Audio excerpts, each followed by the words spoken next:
So you're feeling pasta, but the whole simmering a red sauce for a couple hours thing is not in the cards. I'm telling you, pesto is just as good, and it takes no time to make. So if you've ever considered an herb garden, definitely make sure you put basil in it. One is going to make you feel like a super green thumb because it grows like a weed. And two, it's really useful in a lot of things, not the least of which is pesto here. So that's about 6 to 8 cups of loose pesto. I got some garlic, some Parmesan, cheese shredded, some pine nuts we're going to toast, a little kosher salt, and some olive oil, and that's how you make pesto. I'm going to put it on this cheese stuff tortellini. So sticking with my new method of the blackboards telling you what you need. Here you go, 6 to 8 cups of unpacked basil, a half cup of shredded Parmesan cheese. Add more if you like the taste of Parmesan. Half cup of toasted pine nuts. We'll toast them here. I list garlic twice, my mistake. But you're really going to vary how much garlic you put in here based on how you want to do it. I love a ton of garlic, so I go with the 10 cloves.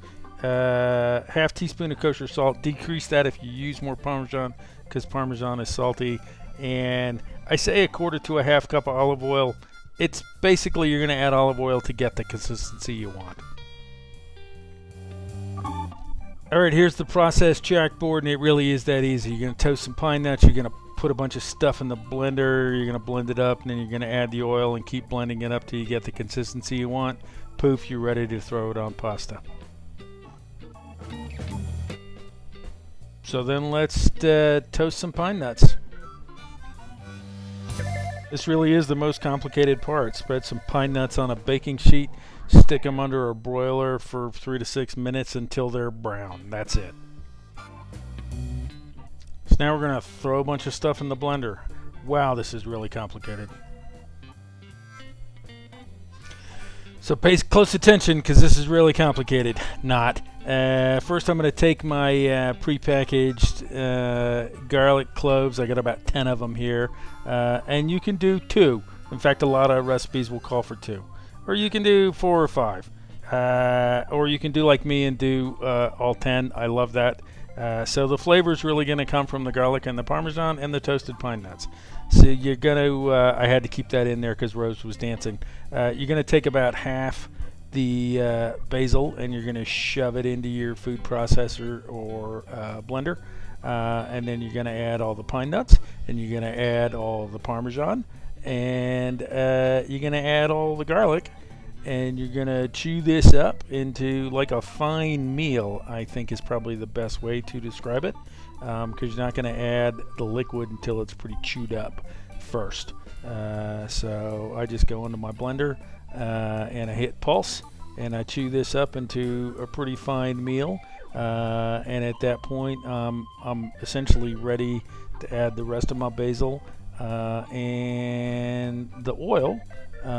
So I've chewed that up and I'm gonna scrape down the sides and poof, here it is. Add the oil time.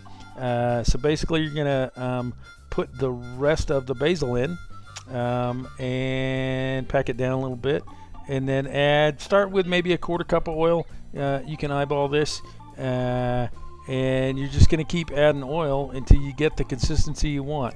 I did a couple of additions and I got maybe to half a cup of oil, but you're going to do this to the consistency you want. I like sort of a thicker pesto that sort of breaks down and melts in the hot pasta, but if you want it a little thinner, add a little more oil. You can actually add a little bit of water too if you want it really thin.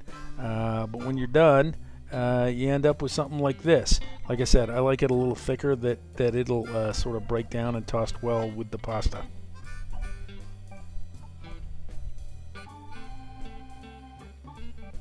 Time to serve. Also insanely complicated. You put it on some hot pasta and you toss it. Really, that's it. Okay, I like this cheese stuff tortellini that you get in the refrigerated case at the grocery store, but you can put it on anything. I put it on rigatoni all the time. So basically, you put enough on there that you think it's you're going to get the flavors you want. You sort of toss it around, and then you give this plate to Rose, and you see what she thinks of it. I don't have video of it, but this plate's going to come back clean, and in fact there is going to be a second helping. Rose says this belongs in the Clean Plate Club. So there you have it. It takes maybe 10 minutes to make. It is delicious. You control what flavors you want, more or less garlic, more or less Parmesan cheese. You can even use whatever greens you want. It doesn't have to be basil. In fact, this had a little bit of oregano in it. I really invite you to try this. It is spectacular.